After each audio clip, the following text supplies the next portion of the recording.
ಅಡುಗೆ ಮನೇಲಿ ಇನ್ನೂ ಎಷ್ಟೊಂದು ಕೆಲಸ ಬಾಕಿ ಇದೆ. ಯಾವಾಗ ಮಾಡಬೇಕು ಏನೋ ನಾನಂತೂ ಕೆಲಸನ. ಮಾಲಾ ಮಾಲಾ, ಅವಳು ನೀಲ ಬಂದ್ಲ ನೋಡೆ ಒಂದು ಸ್ವಲ್ಪ. ಅಮ್ಮ ದುಡ್ಡು ತಗೋ. ಆ ಕ್ವಾರ್ಟರ್ಸಲ್ಲಿರೋರು ಎಲ್ಲರೂ ದುಡ್ಡು ಕೊಟ್ಟರು ಕಣಮ್ಮ. ಲಾಸ್ಟ್ನೇ ಮನೆ ಅಜ್ಜಿ ಕೊಡಲಿಲ್ಲ. ಹೋಗು ನಿಮ್ಮ ಅಮ್ಮಂಗೆ ನಾನು ಹೇಳ್ತೀನಿ, ನಾಳೆ ಬರ್ತೀಯಲ್ಲ ಮತ್ತೆ ಹಾಲು ಹಾಕೋಕ್ಕೆ, ಅವಾಗ ಕೊಡ್ತೀನಿ ಹೋಗು ಅಂತ ಹೇಳಿ ನನಗೆ ಬೈಕ್ ಕಳಿಸ್ತತೆ ಅವಜ್ಜಿ. ನಾನು ಅದಕ್ಕೆ ಹೇಳೋದು ನಾನು ಹೋಗೋದಿಲ್ಲ ಅಂತ ಹೇಳಿ ಅವಜ್ಜಿ ಮನೆಗೆ. ತಗೋ, ಇದನ್ನು ತೊಗೊಂಡೆ ನನಗೆ ₹1 ಕೊಡು, ನಾನು ಚಾಕ್ಲೇಟ್ ತಗೊತೀನಿ. ಅವ್ವ ನಮ್ಮವ್ವ ಲಕ್ಷ್ಮೀದೇವಿ, ನಮ್ಮ ಮನೆಗೆ ಸದಾ ನೀನು ಹಿಂಗೆ ಬರ್ತಿರವ. ನನ್ನ ಗಂಡನ ಕೈಗೆ ಮಾತ್ರ ಸಿಕ್ಬೇಡ ನೀನು. ಸರಿ ತಗೋ, ನೀನು ₹1 ತಗೋ. ಅವಳು ಮಾಲ ಎದ್ದಿದ್ದಾಳ ನೋಡು. ಇಬ್ಬರು ಸ್ನಾನ ಮಾಡ್ಕೊಂಡು ತಿಂಡಿ ತಿನ್ನಕ್ಕೆ ಬರ್ರಿ, ಸ್ಕೂಲ್ಗೆ ಹೋಗೋರಂತೆ. ಅಮ್ಮ ನಾನು ಸ್ಕೂಲಿಗೆ ಹೋಗಲ್ಲ ಕಣಮ್ಮ. ಆ ಕಡ್ಡಿ ಮೇಷ್ಟ್ರು ಹೋಮ್ವರ್ಕ್ ಮಾಡಲ್ಲ ಅಂತ ಹೊಡಿತಾರೆ. ನನಗೆ ಸ್ಕೂಲಿಗೆ ಹೋಗೋಕೆ ಇಷ್ಟನೇ ಇಲ್ಲ. ನಾನು ಹೋಗೋದಿಲ್ಲ ನೋಡು, ನೀನು ಹಿಂಗೆ ಮಾಡ್ತಿದ್ರೆ. ಸ್ಕೂಲಿಗೆ ಹೋಗ್ದಲೆ ಮತ್ತೆ ಎಲ್ಲಿಗೆ ಹೋಗ್ತೀಯಾ? ನನ್ನ ಜೊತೆ MMSಕ್ಕೆ ಬರ್ತೀಯಾ? ಹೋಗಿ ರೆಡಿಯಾಗಿ ಅವಳನ್ನು ರೆಡಿ ಮಾಡ್ಕೊಂಡು ಕರ್ಕೊಂಡು ನಡಿ ಸ್ಕೂಲಿಗೆ. ಸ್ಕೂಲಿಗೆ ಹೋಗಲ್ವಂತೆ. ನಿಮ್ಮ ಸರ್ ಹತ್ರ ಬಂದು ಹೇಳ್ತೀನಿ ತಡಿ, ಅವಳಿಗೆ ಹೋಮ್ವರ್ಕ್ ಸ್ವಲ್ಪ ಜಾಸ್ತಿ ಕೊಡ್ರಿ, ಅವಾಗ ಕುತ್ಕೊಂಡು ಬರೀತಾರೆ. ನೀವು ಸ್ವಲ್ಪ ಕೊಡ್ತಿರಲ್ಲ ಅದಕ್ಕೆ ಬರೆಯಲ್ಲ ಅಂತ ಹೇಳ್ತೀನಿ. ಯಾವಾಗಲೂ ನನಗೆ ಬೈತೀಯ ನೀನು, ಹೋಗಮ್ಮ. ಓದ್ಲಾ ಅವಳು? ಓದ್ಲು. ಅಮ್ಮ ಲಕ್ಷ್ಮೀದೇವಿ, ನಮ್ಮ ಮನೆಯವ್ರ ಕಣ್ಣಿಗೆ ಕಾಣ್ದಂಗೆ ನೀನು ಈ ಮಡಿಕೆ ಒಳಗೆ ಇರಮ್ಮ, ಯಾರೂ ನೋಡಬಾರ್ದು ಇದನ್ನು. ಇನ್ನೇನು ಮಾಡಲಿ ಹೇಳ್ರಿ, ಕುಡ್ಕ ಗಂಡನ ಕಟ್ಕೊಂಡು ಸೇವ್ ಮಾಡಲೇಬೇಕಲ್ಲ. ಸ್ವಲ್ಪ ಉಳಿಸಿದ್ದು ನಾಳೆ ಮಕ್ಳಿಗೆ ಬರುತ್ತೆ. ಅದಕ್ಕೆ ಇದರಲ್ಲಿ ದಿನ ಹಾಲಿನ ದುಡ್ಡು ಸ್ವಲ್ಪ ಉಳಿತಾಯ ಮಾಡ್ತಿದ್ದೀನಿ. ಇದು ನನ್ನ ಗಂಡನ ಕಣ್ಣಿಗೆ ಬೀಳಬಾರ್ದು ಅಷ್ಟೇ. ಪುಟ್ಟ, ಏ ಪುಟ್ಟ, ಒಂದು ಲೋಟ ನೀರು ತಗೊಂಡು ಬಾರೆ. ಹ್ಞೂ ರೀ, ತಗೊಂಡು ಬಂದೆ ರೀ. ತಗೊಳ್ರಿ, ನೀರು ಕುಡೀರಿ.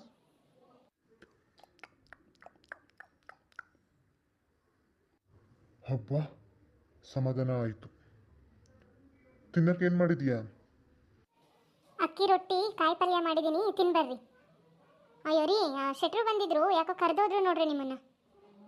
ಏನು ಕೇಳಿದ್ರಿ ಅವರು? ಹೋಗಿ ಅವ್ರೇನಾದರೂ ಕೆಲಸ ಹೇಳಿದರೆ ಮಾಡಿರಿ. ಒಂದು ಸ್ವಲ್ಪ ಒಂಚೂರು ಅಕ್ಕಿ ರಾಗಿ ಕೊಡ್ತಾರೆ, ಇಸ್ಕೊಂಬರ್ರಿ. ಮನೇಲಿ ಸ್ವಲ್ಪನೇ ಐತೆ ಅಕ್ಕಿ.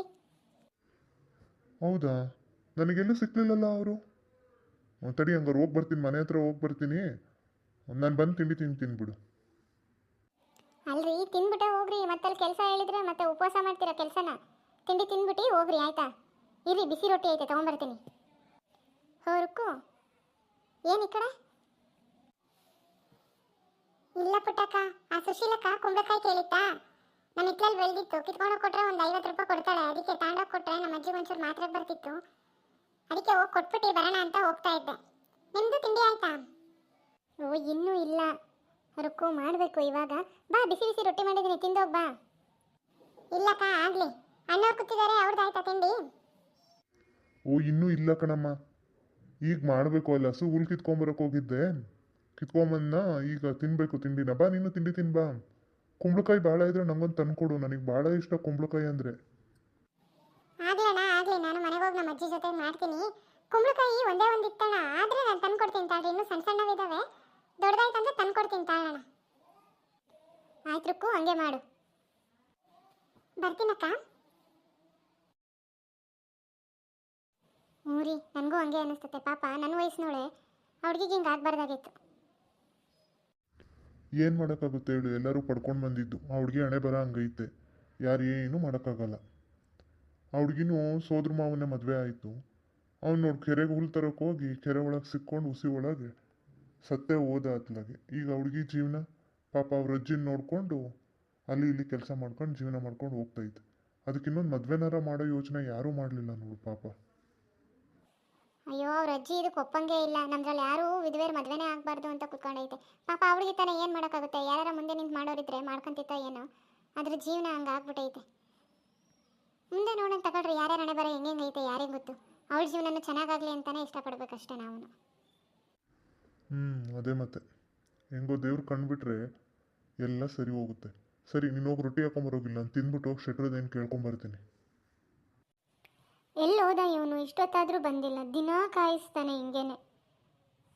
ಛೇ, ನಾನು ಬಂದೆ, ನೀನು ಬೇಜಾರಾಗಬೇಡ. ನಾನು ನಿನಗೆ ಏನೋ ತೊಗೊಂಡು ಬಂದಿದ್ದೀನಿ, ಬಾ ನಾನು ತೋರಿಸ್ತೀನಿ. ಏನೂ ಬೇಡ, ಇಲ್ಲಿ ಯಾರಾದರೂ ನೋಡ್ತಾರೆ ಅಂತ ನನಗೆ ಎಷ್ಟು ಭಯ ಆಗ್ತಿರುತ್ತೆ ಗೊತ್ತಾ? ನೀವು ಬೇಗ ಬರೋದೇ ಇಲ್ಲ.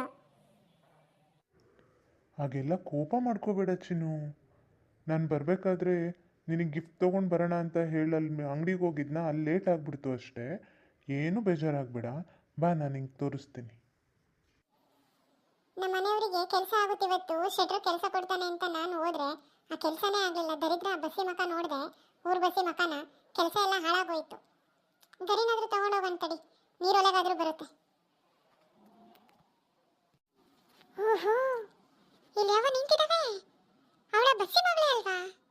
ಅವನು ಯಾರಪ್ಪ? ಅವನ ಮಕನೇ ಕಾಣ್ತಾ ಇಲ್ಲ ಸರಿಯಾಗಿ. ಏನು ಕುಚ್ಚು ಕುಚ್ಚು ಹಚ್ಚಿದ್ದಾರೆ ಇಬ್ರು, ಒಬ್ರು ಕಿವಿ ಒಳಗೊಬ್ರು. ಓ ಮಳ್ಳ ಕೈ ಇಟ್ಕೊಂಡು ಮಾತಾಡ್ತಾ ಇದ್ದಾನೆ. ಏನೋ ಕೊಡ್ತಾ ಇದ್ದಾನೆ, ಉಂಗ್ರ ಇರಬೇಕು. ಅಮ್ಮ, ಒಳ್ಳೆ ಬಂಗಾರದ ಬೇಟೆನೇ ಆಡ್ಬಿಟ್ಟಿದ್ದಾಳೆ ಬಸಮ್ಮನ ಮಗಳು. ತಡಿ ತಡಿ ಮಾಡ್ತೀನಿ ಅವ್ರ ಅಮ್ಮನಿಗೆ. ಇವತ್ತು ನನ್ನ ಕೆಲಸ ಹಾಳು ಮಾಡಿದ್ಲಲ್ಲ ಅವಳು, ಇದನ್ನೆಲ್ಲ ಊರು ತುಂಬ ಹೇಳ್ತೀನಿ. ಅವಳು ಮರ್ಯಾದೆ ಹೋಗ್ಬೇಕು ಅವಳದು.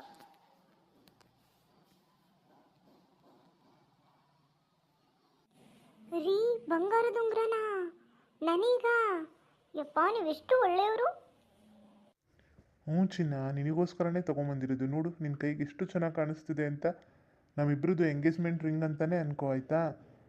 ಸರಿ, ಈಗ ಟೈಮ್ ಆಗುತ್ತೆ, ನಾನು ಹೋಗ್ತೀನಿ, ನೀನು ಹೋಗು. ಯಾರಾದರೂ ನೋಡಿದ್ರೆ ಒಂದಕ್ಕೊಂದು ಸೇರಿಸಿ ಊರು ತುಂಬ ಹಬ್ಬಿಸ್ಬಿಡ್ತಾರೆ, ಆಯಿತಾ? ಬಾಯ್ ಚಿನ್ನು. ಸರಿ ರೀ, ಈ ಉಂಗುರ ಭಾಳ ಚೆನ್ನಾಗಿದೆ, ನನಗಂತೂ ತುಂಬ ಇಷ್ಟ ಆಯಿತು. I love you. I love you too. ಈ ಬಸಮ್ಮನ ಮಗಳ ವಿಷಯ ಬಸಮ್ಮಂಗೆ ಗೊತ್ತಿಲ್ಲ ಅನ್ಸುತ್ತೆ. ಏನೋ ಬೇಡವಾ? ಬೇಡ ಅನ್ಸುತ್ತೆ. ತಡಿ, ಈಗಲೇ ಹೇಳಬಾರ್ದು. ಇದು ಇನ್ನೊಂದು ಸ್ವಲ್ಪ ಆಳವಾಗಿ ಹೋಗ್ಲಿ ಪ್ರೀತಿ. ಇವಾಗ ಉಂಗುರ ಕೊಟ್ಟಿದ್ದಾನೆ, ನಾಳೆ ಚೈನ್ ಕೊಡಲಿ, ಸರ ಕೊಡಲಿ, ಎಲ್ಲ ಕೊಡಲಿ, ಮಾಡ್ತೀನಿ. ಅವನು ಯಾರು ಅಂತ ಗೊತ್ತಾಗಲಿಲ್ಲ, ತಿಂಡಿ ಬಸ್ಯ. ಹೋಗಿ ಹೋಗಿ ಆ ಬಸಮ್ಮನ ಮಗಳನ್ನ ಇಷ್ಟಪಟ್ಟಿದ್ದಾನೆ. ಅದೇನು ಚೆನ್ನಾಗೈತದು, ಪ್ಯಾಟು ಅಂಗಿ ಹಾಕೊಂಡು ನಿಂತ್ಕೊಂಡ್ಬಿಟ್ಟೈತೆ ಗಂಡಸು ನಿಂತಂಗೆ. ಅಯ್ಯೋ, ಈಗಿನ ಕಾಲದ ಹುಡುಗರು ಇಂಥವೇ ಇಷ್ಟ ಆಗೋದು. ಹೋಗ್ಲಿ ಬಿಡು, ನಮಗೆ ಯಾಕೆ? ಇದನ್ನು ಯಾರಿಗಾರ ಹೇಳ್ಬೇಕಲ್ಲ ಮೊದಲು. ಏನು ಮಾಡೋದು? ತಡಿ, ಯಾರಾದರೂ ಸಿಗ್ತಾರೇನೋ, ಅವ್ರ ಹತ್ರ ಹೋಗಿ ಮೊದಲು ಹೇಳೋಣ.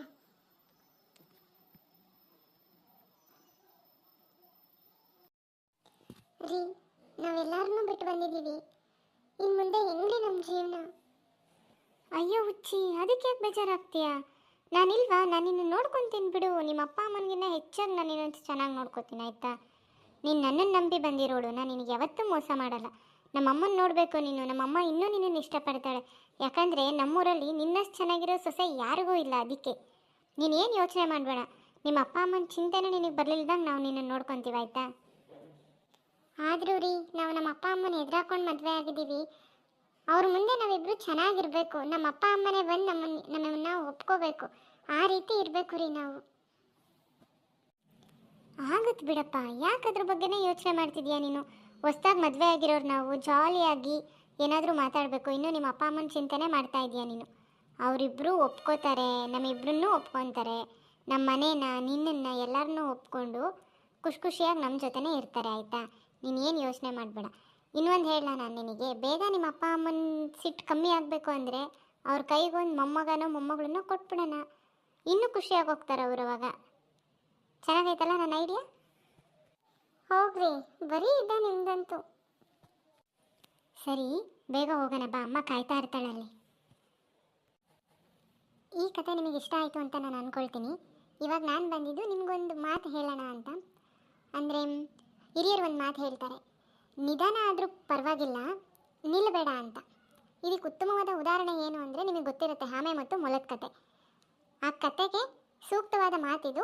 ನಿಧಾನ ಆದರೂ ಪರವಾಗಿಲ್ಲ, ನಿಲ್ಲಬೇಡ. ನಾವು ನಿಂತರೆ ನಮ್ಮ ಕೆಲಸ ಅಲ್ಲೇ ನಿಂತೋಗುತ್ತೆ. ಅದಕ್ಕೆ ನೀವು ಲೇಟ್ ಆದರೂ ಪರವಾಗಿಲ್ಲ, ನಿಮ್ಮ ಕೆಲಸ ನೀವು ಮಾಡ್ತಾ ಇರಿ. ಅದ್ರ ಫಲನ ಭಗವಂತ ನಿಮಗೆ ಕೊಟ್ಟೇ ಕೊಡ್ತಾನೆ.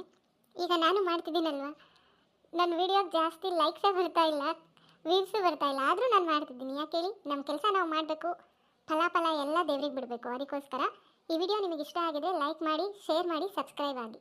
ಧನ್ಯವಾದಗಳು.